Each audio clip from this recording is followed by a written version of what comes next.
Okay, good morning dear students. तो आज हम कम्युनिकेशन स्किल में इम्पोर्टेंस ऑफ कम्युनिकेशन के बारे में पढ़ने चल रहे हैं। ठीक है, इम्पोर्टेंस ऑफ कम्युनिकेशन में ये चीज़ें बताई गई हैं कि कम्युनिकेशन का किन किन फील्ड में और कहाँ कहाँ पे किस तरह से उसका महत्व है या इम्पोर्टेंस है।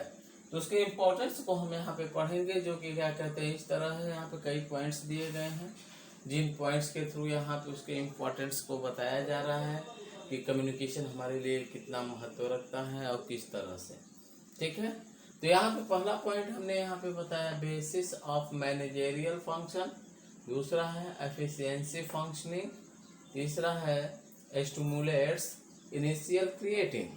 ठीक है, and fourth is promotes motivation, and fifth is altering attitudes, and six assist controlling, and seven is job satisfaction and good moral.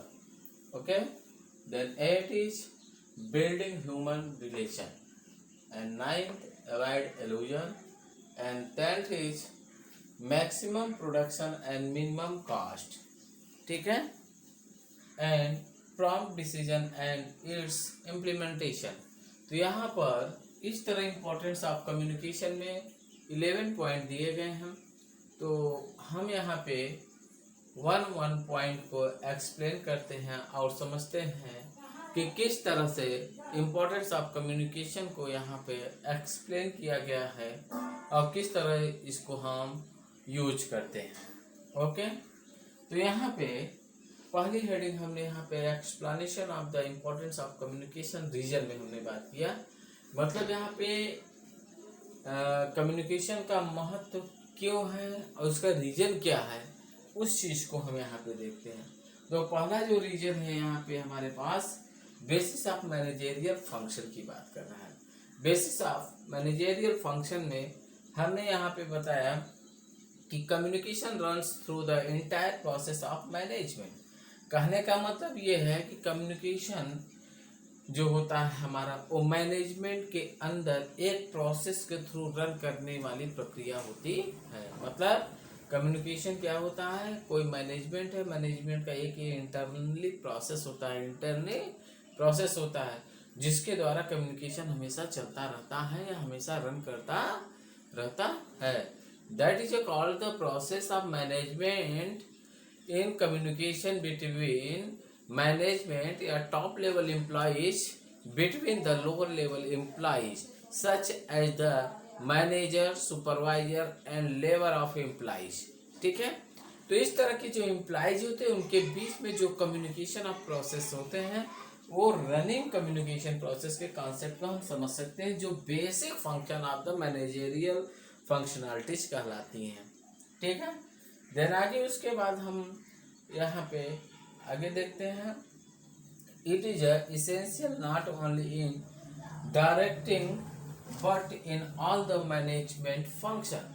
अब यहाँ कहने का मतलब ये है कि बहुत ही आवश्यक नहीं है कि ये डायरेक्ट ही, ये ज़्यादा महत्व नहीं रखता कि ये केवल डायरेक्ट ही कम्युनिकेशन किया जा सकता है या डायरेक्ट ही उसको अचीव किया जा सकता हो या डायरेक्ट नहीं किया जा सकता।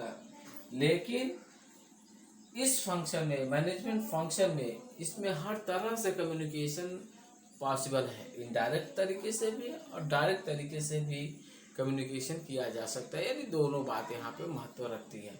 यानी कि कोई संस्था है, कंपनी है, ऑर्गेनाइजेशन है, मैनेजमेंट है, लेबर वर्क भी, और भी मल्टीपल कैटेगरी ऑफ या लेवल ऑफ एम्प्लॉइज होते हैं। तो ये जरूरी नहीं कि हर एम्प्लॉइज यहाँ पे डायरेक्ट ही, हर मैनेजर है तो एम्प्लॉइज से भी डायरेक्ट मिले, मैनेजर है डायरेक्ट सुपरवाइजर से मिले, यानी सबसे एलोन टू एलोन मिल के वो कम्युनिकेट करे और इंफॉर्मेशन को शेयर करे या कम्युनिकेशन करे। तो यहाँ पर ऐसा नहीं है। अगर डायरेक्ट के साथ इनडायरेक्ट भी मैनेजर अपनी बात को या अपनी इंफॉर्मेशन को शेयर कर सकता है एम्प्लॉय या लेबर वर्क को। कैसे? जैसे मैनेजर किसी भी तरह के प्रोडक्शन पे कोई निर्देश देना चाहता है तो निर्देश वो जारी कर देता है, असिस्टेंट मैनेजर को या जीएम को कर सकता है या सुपरवाइजर को कर सकता है। तो सुपरवाइजर क्या करेगा, उस इंफॉर्मेशन को बाकी जो उससे जुड़े हुए जितने भी एम्प्लॉइज होंगे उन सबको दे सकता है। तो इनडायरेक्ट मैसेज हुआ। और डायरेक्ट अगर मैसेज मैनेजर देना चाहे तो सुपरवाइजर को डायरेक्ट दे रहा है, या फिर एम्प्लॉइज को डायरेक्ट देना चाहे तो दे सकता है। मतलब जो जिसके अथॉरिटी में है वो चाहे तो इनडायरेक्ट भी मैसेज कर सकता है, कम्युनिकेट कर सकता है, या डायरेक्ट भी कम्युनिकेट कर सकता है। ओके, तो ये हमारा हो गया यहाँ पे बेसिस ऑफ मैनेजरियल फंक्शन। आगे, planning can not soundless the plans are formulated. अब यहाँ पे कहने का मतलब जो प्लानिंग्स होती हैं हमारे, वो साउंड और लेस प्लान्स होते हैं जो कि एक फॉर्मुलेटेड फॉर्म में होते हैं, मतलब उन्हें साउंडलेस होते हैं और फिर साउंड की आवश्यकता नहीं होती, जहाँ पे बोल के उसको प्लानिंग एक साउंडलेस प्लान्स होते हैं जो एक फार्मूले की तरह कार्य करता है हमारा। तो जैसे कहने का एग्जाम्पल, ये कम्युनिकेशन क्या होता है, जैसे हम कहीं पे जाने के या किसी भी चीज़ को बनाने का प्लान कर रहे होते हैं, तो उसको हम लाउडली किसी को बताते हैं, एक्सप्लेन नहीं करते। सबसे पहले हम उसमें प्लान को तैयार करते हैं, उसको स्ट्रक्चर देते हैं, डिजाइन देते हैं, उसका एक फार्मूला बताते हैं कि ये किस किस प्रोसेस से कैसे कैसे चीज़ें होंगी, तो ड्रा करते हैं। उसके बाद उस कम्युनिकेशन पे आता है डिबेट करना, उसको बनाना का कैसे बनेगा, क्या होगा, ये सारी चीज़ें तब आती हैं। ठीक है, देन उसके बाद आगे हमने लास्ट पॉइंट इसमें बताया, communication is required in the motivating, supervising and the directing the subordinates. अब यहाँ पे बता रहा है कम्युनिकेशन की आवश्यकता कहाँ कहाँ पे होती है। कम्युनिकेशन की आवश्यकता मोटिवेशन के लिए होता है, सुपरवाइजिंग के लिए होता है, डायरेक्टिंग के लिए होता है, जो उसके सहयोगी होते हैं। कहने का मतलब ये है, अगर कोई कंपनी है या जो कम्युनिकेशन करने वाले उनके जो कोऑर्डिनेट्स होते हैं, जो सहयोगी होते हैं, उन सहयोगियों को मोटिवेशन की, सुपरवाइजिंग की और डायरेक्टिंग की आवश्यकता होती है।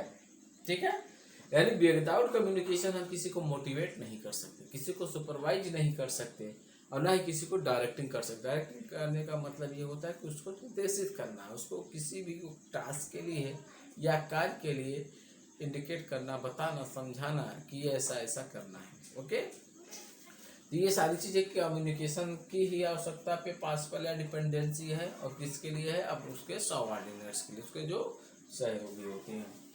देन इसी के साथ हम यहाँ पे दूसरे पॉइंट्स की बात करते हैं, जो कि यहाँ पे दूसरा रीजन है एफिशिएंट फंक्शनिंग। एफिशिएंट फंक्शनिंग का मतलब ये होता है कि एक ऐसा फंक्शन जो बहुत ही आसानी से कम्युनिकेशन में हो, ठीक है, आसान फंक्शनलिटी हो। तो एक चीज़ क्या होती है कम्युनिकेशन, उसको बात करते हैं हम यहाँ पे। अब यहाँ पे कहने का मतलब ये है कि communication is vital to the efficient functioning of an organisation as the circulation of blood in the human body. अब यहाँ पे कहने का मतलब ये हो जा रहा है कि कम्युनिकेशन किसी भी ऑर्गेनाइजेशन या एक ऑर्गेनाइजेशन में उतना ही आसान, उतने ही महत्वपूर्ण फंक्शन होता है जैसे कि किसी भी इंसान के शरीर में ब्लड सर्कुलेशन का चलना होता है। समझ में आया? यहाँ कहने का मतलब यह है कि कम्युनिकेशन जो होता है किसी भी ऑर्गेनाइजेशन या कंपनी में उतना ही महत्व रखता है जितना किसी भी इंसान के शरीर में उसका ब्लड सर्कुलेशन। सर्कुलेशन का मतलब समझ रहे हैं, जो हमारे बॉडी में ब्लड होता है वो सर्कुलेट होता है, पूरे बॉडी में क्या होता है, दौड़ता रहता है। ऐसे सिस्टम्स हैं जो पूरे ब्लड को, पूरे बॉडी के एक एक अंग तक ब्लड को प्रवाहित करते रहते हैं। ठीक है, उसी तरह कम्युनिकेशन भी किसी भी ऑर्गेनाइजेशन के लिए आवश्यक होते हैं, जो सूचनाओं को उस ऑर्गेनाइजेशन के एक कोने से दूसरे कोने या एक एक एम्प्लॉय तक पहुंचाने का कार्य करते हैं। ठीक है, देन आगे, communication is the link that unit superior and the subordinates and bring about mutual understanding among them। यहाँ कहने का मतलब यह है कि कम्युनिकेशन एक ऐसा लिंक जो क्रिएट करता है, जो यूनिट्स ऑफ सुपीरियर्स होते हैं। यूनिट्स ऑफ सुपीरियर मतलब जो सबसे अच्छे वर्कर्स हमारे होते हैं, जो सहयोगी होते हैं, उन सबको एक साथ, उनकी जो मेंटलिस्टिक थिंकिंग होती है, समझदारी होती है, म्यूचुअल तरीके से उन सबको एक साथ लाने का भी काम करता है या उनको एक साथ जोड़ने का भी कार्य करता है। तो इसी तरह यहाँ पे reason of the importance of communication के 2 पॉइंट्स कंप्लीट हुए। पहला है बेसिस ऑफ मैनेजेरियल फंक्शन और दूसरा है एफिशिएंट फंक्शन। ठीक है, तो दो फंक्शन हमारे यहाँ पे कंप्लीट हुए। इसी के साथ हम आगे बढ़ेंगे। नेक्स्ट हमारे पास है stimulate initiative creative and promotes motivation. ठीक है, इनके साथ ही ये दो चीजें तो आपको अच्छी तरह समझ में आए। अब हम इनको डिस्क्राइब करते हैं या एक्सप्लेन करते हैं। ओके ओके स्टूडेंट्स, तो अभी तक हमने इसमें दो इम्पोर्टेंट्स ऑफ कम्युनिकेशन रीजन हमने पढ़ा। पहला था इसमें बेसिस ऑफ मैनेजरियल फंक्शन, दूसरा एफिशिएंट फंक्शनिंग। अब उसके आगे हम यहाँ पे पढ़ने चल रहे हैं stimulates and the initiative and creative.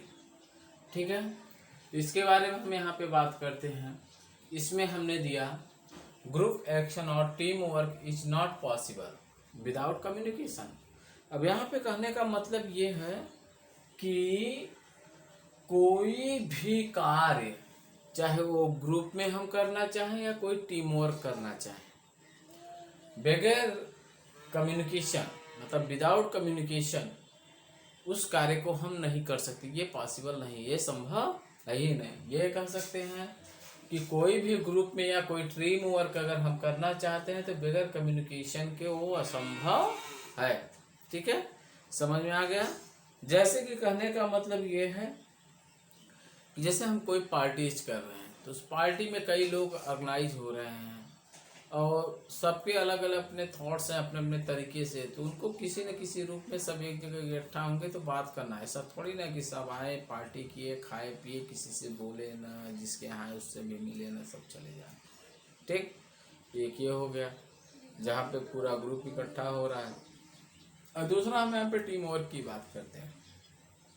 जब भी कोई कंपनी या ऑर्गेनाइजेशन टीम वर्क करना चाहती है अपने प्रोजेक्ट पे, तो वहाँ पे सबसे पहले एक टीम बनाई जाती है। उस टीम में कई मेंबर्स को जोड़े जाते हैं। ठीक, और जब भी कोई टीम्स होते हैं तो टीम आपस में ग्रुप डिस्कशन करते हैं अपनी प्लानिंग के बारे में कि हम क्या क्या टास्क कैसे कैसे करेंगे। तो वो सारी चीज़ें जो डिस्कशन हो रहा है वो कम्युनिकेशन ही है।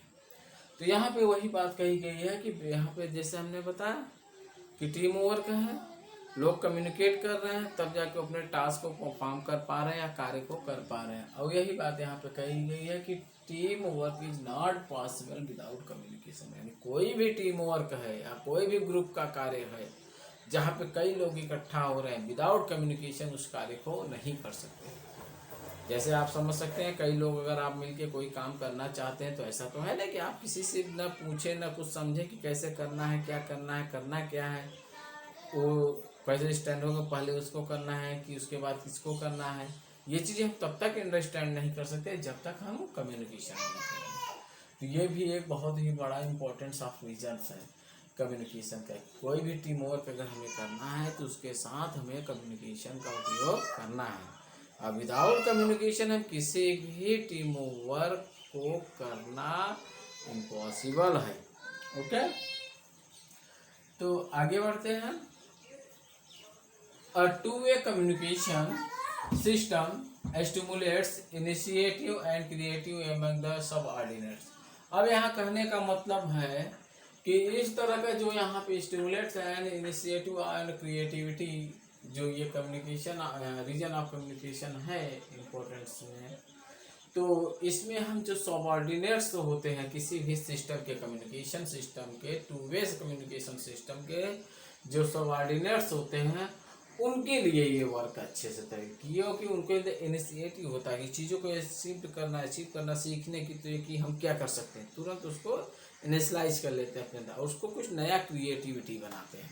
ठीक, तो टू वे कम्युनिकेशन का मतलब यहाँ पे यही होगा कि दोनों तरफ से लगातार कम्युनिकेशन हो कि अगर कहीं भी कोई प्रॉब्लम्स होती है सिर्फ वर्डों को फॉलो नहीं करना है, सिर्फ अपने विचारों को भी उनको सामने रखना। टू वे कम्युनिकेशन की बात आती है, ताकि ये नहीं कि उन्होंने कह दिया हमने सुन लिया बस बात खत्म।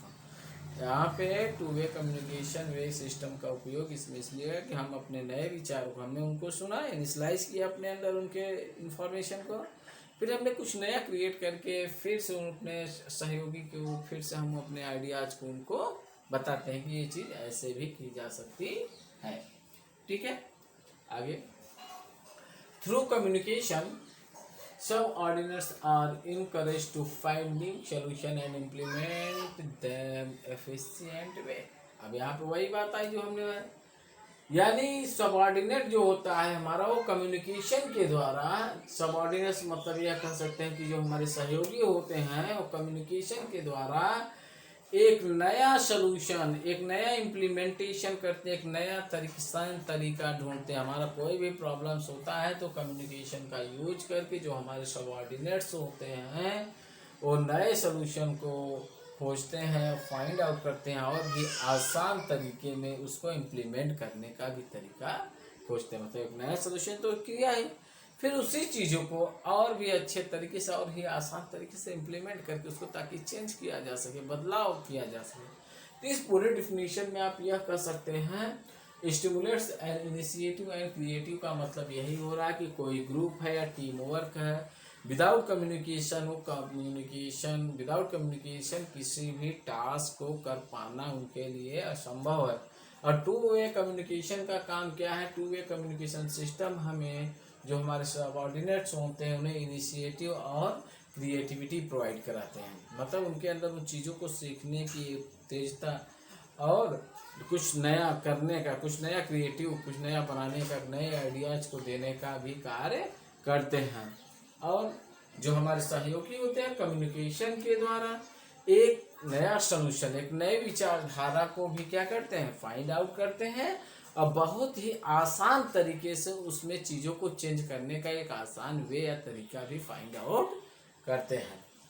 ये किसमें हो रहा है? Stimulates and initiative and creativity में। ठीक है, इसी के साथ तीसरा importance of communication reason complete हुआ। And fourth is promotes motivation. Promotes motivation में हम बात करते हैं, communication promotes motivation by the informing and the clarifying the employee about the task to be done, to the details about the project etc. इसमें एक छोटी सी बात कही गई है कि ये कम्युनिकेशन जो प्रमोट होता है, कम्युनिकेशन प्रमोट मोटिवेशन का मतलब ये कम्युनिकेशन के द्वारा मोटिवेशन करके किसी भी एम्प्लॉइज को उसके बारे में सूचना दी जाती है, उसको बिल्कुल स्पष्ट सूचना इन्फॉर्म किया जाता है, सूचित किया जाता है एम्प्लॉइज को स्पष्ट एकदम, मतलब कि साफ तौर पे उसको चीज़ों को बताया जाता है, एक्सप्लेन किया जाता है ताकि एम्प्लॉय उन चीज़ों के प्रति मोटिवेट हो सके, जागरूक हो सके। ठीक, अब यहाँ पे जो भी प्रोजेक्ट है, जिस भी प्रोजेक्ट के बारे में कार्य किया जा रहा है उस प्रोजेक्ट के बारे में पूरी डिटेल, ताकि वो उस टास्क के बारे में भी बताया जाता है जिसके द्वारा वो टास्क को प्रोजेक्ट का कंप्लीट किया जा सकता है। एम्प्लॉइज को पूरी इंफॉर्मेशन स्पष्ट प्रोवाइड की जाती है। प्रमोट्स मोटिवेट कम्युनिकेशन के द्वारा, ऐसा ये कह सकते हैं इसमें कि प्रमोट्स मोटिवेट कम्युनिकेशन के द्वारा किसी भी एम्प्लॉइज को प्रोजेक्ट के पूरे डिटेल्स के बारे में और उस टास्क को कैसे करना है उसके बारे में पूरी इंफॉर्मेशन स्पष्ट एम्प्लॉइज को दी जाती है, ताकि एम्प्लॉय उन चीज़ों को अच्छे से सीख सके और अच्छे से उस प्रोजेक्ट पे कार्य कर सके। ठीक है, उसी के साथ यहाँ पे चौथा भी हमारा reason of importance of communication complete हुआ। और पांचवे की बात करते हैं, फिफ्थ पॉइंट की। यहाँ पे है अल्टरिंग एटीट्यूड्स। अल्टरिंग एटीट्यूड्स का मतलब क्या है? अल्टरिंग का मतलब ये होता है कि अकेले जो चीज़ें होती हैं, अकेला कम्युनिकेशन, अगर कोई बात कही जा रही, कोई क्वेश्चन किया जाए तो अकेले उसकी रिस्पॉन्सिबिलिटी लेता है, उसका फीडबैक देता है, आंसर देता है या अकेले इंफॉर्मेशन को गेट करता है, तो ये अल्टरिंग एटीट्यूड्स होता है। ठीक है, तो इसमें क्या है, communication also plays a vital role in altering individual attitudes. कहने का मतलब यह है कि कम्युनिकेशन में जो होता है बहुत ही महत्वपूर्ण, अल्टरिंग इंडिविजुअल्स एटीट्यूड्स रोल बहुत ही महत्वपूर्ण रोल प्ले करता है। ठीक है, the way the individual respond, जो कि एक अकेले रिस्पॉन्स, एक अकेला रास्ता ही उसके लिए इंडिविजुअली रिस्पॉन्स करता है। यानी एक रास्ते के लिए कह सकते हैं कि अकेला खुद ही वो रिस्पॉन्सिबिलिटी लेता है कि उसने क्या इंफॉर्मेशन दिया, क्या रिस्पॉन्स किया या क्या फीडबैक दिया। वो सिर्फ अकेले पर्सन के लिए होता है। कहने का मतलब है जैसे कि हम लोग यूट्यूब पे वीडियोज देखते हैं तो उसमें फीडबैक का कॉन्सेप्ट होता है। तो फीडबैक में हमारा जो अल्टरिंग एट्रीब्यूट होता है, जो हम खुद अकेले, कई लोग मिलके तो एक कमेंट करते नहीं, जितने भी लोग करते तो बहुत से लोग हैं, लेकिन सब अपना अपना पर्सनल करते हैं, अकेला अपने विचार उसमें रखते हैं कमेंट में। तो वही चीज़ यहाँ पर भी है कि अल्टरिंग एटीट्यूड में हमारा क्या एटीट्यूड है उस टॉपिक या इन्फॉर्मेशन के बारे में, जो वीडियो देख रहे हैं, जो सूचनाएं हम पढ़ रहे हैं, जान रहे हैं, समझ रहे हैं, उसके बारे में हमारे खुद के विचार क्या हैं। हम सिर्फ उन्हीं को क्या कहते हैं, फीडबैक जो कमेंट में देते हैं वो हमारा अल्टरिंग एट्रीब्यूट्स होता है। ठीक है, ये भी इम्पोर्टेंस ऑफ कम्युनिकेशन रीजन में से एक है। ठीक है, तो इसी तरह यहाँ पे फिफ्थ भी complete. And 6 point is assist control. Assist control के बारे में हम बात करते हैं। Communication also assist in controlling process. With communication, mistake can be rectified at an early stage. अब यहाँ पे कहने का मतलब है कि कम्युनिकेशन कंट्रोलिंग प्रोसेस में एक ऐसा असिस्ट भी होता है जो कम्युनिकेशन के साथ जो भी अगला स्टेप आता है उसमें जो भी मिस्टेक होती हैं उनको रेक्टिफाइड करता है। प्रायः लगातार वो क्या करता है, उस स्टेज पे उसको रेक्टिफाइड करता है, मतलब उसको संशोधित करने का भी कार्य करता है। ये कौन काम कर रहा है, असिस्ट कंट्रोलिंग। मतलब लगातार ये जो कंट्रोलिंग कम्युनिकेशन के साथ जो मिस्टेक्स होती हैं, जो लगातार हर एक स्टेज पे प्रायः चलते रहते हैं, तो उन्हीं को ये कंट्रोल करने का कार्य करता है और उनमें सुधार लाता है, उसमें रिएक्टिफाइड करता है, मतलब उस पर अवरोध पैदा करता है कि हाँ ये प्रॉब्लम्स है, इसको दूर होनी चाहिए। आगे हेल्थ हेल्प इन कंट्रोलिंग। ठीक है, और असिस्ट कंट्रोलिंग का काम क्या है यहाँ पे, ये हमें इस तरह की मतलब कि मिस्टेक्स, कम्युनिकेशन मिस्टेक्स होने से रोकने में ये हेल्प प्रोवाइड करता है, या हेल्प में हमें कंट्रोल करने में इसकी सहायता प्रदान करता है। ठीक है, तो इसी तरह हमारा छठा असिस्ट कंट्रोलिंग इसमें कंप्लीट हुआ। और नेक्स्ट है इसमें 7 job satisfaction and good moral. Job satisfaction and good morals का मतलब ये है कि जो भी हमारा कार्य है हम उससे संतुष्ट हों और हमारी जो नैतिकता हो वो भी अच्छी हो, उस कार्य के प्रति हमारी जो नैतिकता होती है वो भी क्या होनी चाहिए, अच्छी होनी चाहिए। ठीक है, तो यहाँ पर हमने लिखा moral is the human elements that motivates a man to work in the right spirit।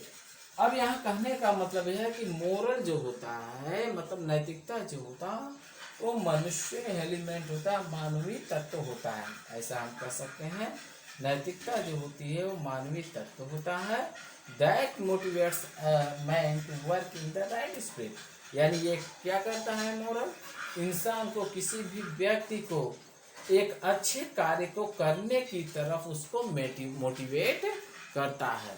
क्या करता है, मतलब यह मानवीय तत्व होता है जो किसी भी व्यक्ति को एक अच्छा कार्य, स्पिरिचुअल मतलब अच्छा कार्य, दैवी कार्य करने के लिए मोटिवेट करता है।